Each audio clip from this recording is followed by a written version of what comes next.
Zebra arraina, ohiko arraina izaten da etxeetako akuarioetan, eta ez da harritzekoa.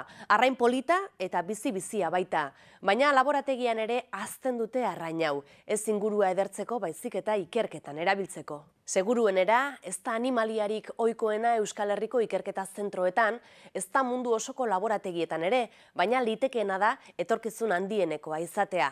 Hori dela eta, gaur, zebra arrainarekin lan egiten duten bi laborategi bisitatuko ditugu, arrain txiki horrekin lan egiteak dituen abantailak gertutik ezagutzeko. Zebra arraina geroz eta gehiago erabiltzen da mundu osoko laborategietan. Ez dirudi, laborategietan jaun eta jabe diren xaguaren eta arratoiaren leku hartuko duenik, baina indartsu dator. Ikerketan zebra arrainaren erabilera bultzatzeko plataforma bat sortu zuten duela gutxi. Azti-Teknalia koordinatzen du plataforma hori, eta Darenet du izena, zebra arrainaren izen zientifikoaren akronimotik hartua, Dani Orrerio. La idea de esta plataforma surgió Animalia eredu honekin lan egiteko era estandarizatu baten beharrak sortu zuen plataforma honen ideia. Guztiok era berean lan egiteko premiak. Beste animalia ereduekin alderatuta, hau da ugaztunekin, xagu, arratoi eta untxia, lan metodoa normalizatu gabe dago. Anestesia prozedurak, eutanasia protokoloak eta abar. Laborategi bakoitzak lan egiteko era bat du, eta ez du kontuan hartzen gainerakoek nola egiten duten lan. Horregatik bultzada handi bat eman nahi diogu normalizazio horri. Zebra arraina 70ko hamarkada aldera sartu zen laborategietara. Hasiera hartan, enbriogenesi prozesuak ikertzeko erabili zen, izan ere enbrioien hazkuntza ikertzeko oso eredu egokia da. Zebra arrainaren enbrioia gardena baita, eta oso azkar hazten baita. Pentsa, lupe egokia izanez gero, enbrioiaren hazkuntza ikus daiteke. Azkar hazten dira, eta hazteko errazak dira, hortaz merkeak dira laborategiarentzat.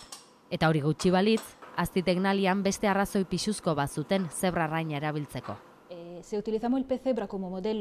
Zebra arraina gizakiaren eredu gisa erabiltzen badugu, are eta eredu hobea izango da arrainaentzat noski. Zebra arraina eredu hartuta, akuikulturan haztegiko arrainen gaixotasunen gene erresistenteak bilatzen ditugu, errebolloarentzat, amu arrainarentzat. Akuikulturan zebra arrainarekin hartutako esperientzia aprobetxatuz, elikagaien sailean ere zebra arrainaren enbrioiak eredu gisa erabiltzen hasi ziren. Hain zuzen ere, zebra arraina toxikotasun saiakuntzak egiteko erabiltzen dugu. Elikagaietan sar daitezkeen molekulen toxikotasuna testatzen dugu, gehigarriena, pestizidena, eta eraginkortasun saiakuntzak ere egiten ditugu. Organismoari onura ekar diezaioketen molekulak testatzen ditugu.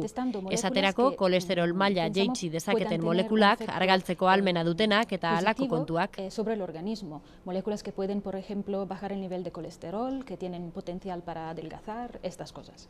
Azken finean, farmakoekin egiten denaren antzekoa da. Hain zuzen ere, zebra arraina aspalditik erabiltzen da etorkizuneko medikamentuak testatzeko. Merkatura iritsiko bada, farmako batek hainbat saiakuntza gainditu behar ditu, eta zebra arraina geroz eta gehiago erabiltzen da saiakuntza horietan.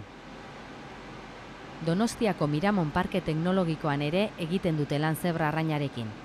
Biobide enpresa gaztea da, 3 urte eskaz ditu, eta zebra arrainak erabiltzen dituzte farmakoak testatzeko. Hau da, farmakoen segurtasuna eta eraginkortasuna testatzeko, zebra arrain transgenikoak erabiltzen dituzte. Gure arraiak hemen sortzen ditugu, transgenikoak edo eta mutanteak sortzen dira hemen laborategian, injekzio moduz, genetikoki aldatzen dira, eta behin deitzen dira fundadoreak edo sortuta helduak pasatzen dira facilitira eta heldu egiten direnean, arrautza jartzeko gai direnean, 2-3 hilabetekin ja, hasten dira familia osoak heltzen. Gero egiten dena da, gurutzapenak egiten ditugu, arra eta emea gurutzatzen dira, eta horien arrautzak sortzen dira, eta horrela generazioak sortzen joten gera. Hasierako enbrioi transgeniko haietatik, milaka arrain izatera iritsi daitezke, denak ezaugarri berarekin. Biobiden beharrezkoa dute arrain belaunaldi asko haztea. Izan ere, plataforma automatizatu bati esker, 100 enbrioirekin egin dezakete lan aldi berean. Esate baterako, farmako batek bihotzean albondoriorik eragiten duen ikusteko, arrainaren enbrioia hazten den urari farmakoa gehitzen diote. tarte batean inkubatu eta banan-banan enbrioi bakoitzaren bihotzaren egoerari erreparatzen diote. Hortaz badakizu, litekeena da, zuk baino lehenago arraintxo ñimino hauek probatu izana, oheratu aurretik irensten duzun pilula hori, edo kolesterola jaisteko hartzen duzun beste edari hori.